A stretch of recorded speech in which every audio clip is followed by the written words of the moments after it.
प्राचीन समय की बात है। एक समृद्ध और धर्मनिष्ठ राजा रहता था, जो हर गुरुवार बृहस्पतिवार को व्रत रखता और भगवान विष्णु तथा बृहस्पति देव की गहरी भक्ति से पूजा करता था। उस राजा की रानी व्रत और दान पुण्य में बिल्कुल विश्वास नहीं करती थी। वह अपने धन को किसी शुभ कार्य या दान में खर्च नहीं करना चाहती थी। एक दिन राजा जंगल में शिकार खेलते गए और रानी घर पर अकेली थी। तभी बृहस्पति देव साधु का रूप धरकर राजा के दरवाजे पर पहुंचे और भिक्षा मांगी। रानी ने साधु को कोई दान नहीं दिया और कह दिया कि वह दान पुण्य और व्रत उपवास की बातों से तंग आ चुकी है। साधु ने उसे समझाया कि धन को शुभ कार्यों में लगाना चाहिए और गुरुवार के व्रत, पूजा और कथा का पालन करना चाहिए, लेकिन रानी इसे नहीं मानती। फिर साधु ने कहा कि यदि वह व्रत का महत्व न समझे तो उसके जैसा ही व्यवहार 7 गुरुवार तक करती रहे तो उसका सारा धन नष्ट हो जाएगा। रानी ने उस बात को गंभीरता से न लेते हुए वही सब करना शुरू कर दिया और केवल 3 गुरुवार की अवधि में ही उसका सारा धन खत्म हो गया। अब रानी और उसकी दासी को भूखे पेट गुजरना पड़ा।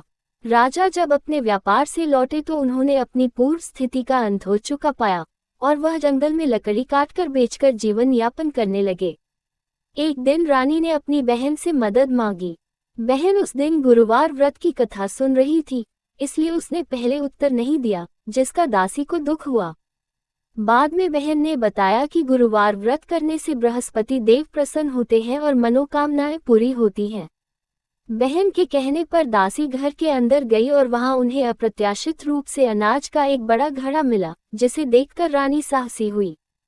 दोनों ने निर्णय लिया कि वे गुरुवार को व्रत रखेंगे, चने की दाल, गुड़ और मुनक्का से पूजा करेंगे, पीला भोजन ग्रहण करेंगे और कथा सुनेंगे।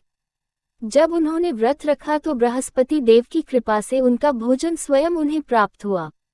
धीरे धीरे रानी और दासी नियमित रूप से गुरुवार के व्रत और पूजा करने लगी। बृहस्पति देव उनके परिश्रम से प्रसन्न हुए और पुनः उन्हें धन संपत्ति प्रदान की। रानी ने दासी की सलाह मानकर दान पुण्य, प्यावों का निर्माण और जरूरतमंदों की सहायता करना शुरू किया, जिससे उनके परिवार का यश और प्रतिष्ठा बढ़ने लगी।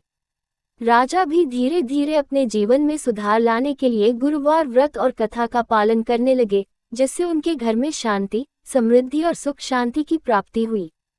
इस कथा का संदेश है कि सच्ची भक्ति, व्रत, पूजा और दान पुण्य से भगवान की कृपा प्राप्त होती है और जीवन में आने वाले कठिन समय भी बदल सकते हैं यदि श्रद्धा के साथ पूजा कथा का पालन किया जाए।